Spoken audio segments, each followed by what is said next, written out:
Hello friends. In today's video you will learn how to add nofollow links in WordPress navigation menus.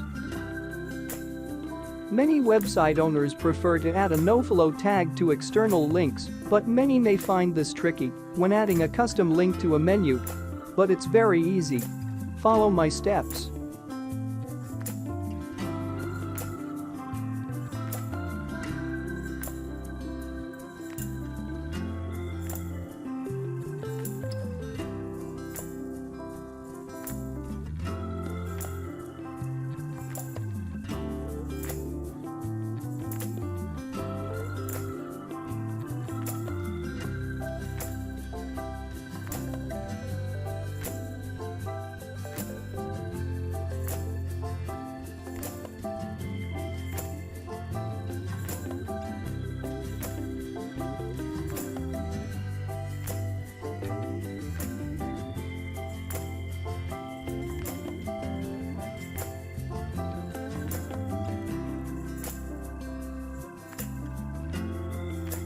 Thanks for watching.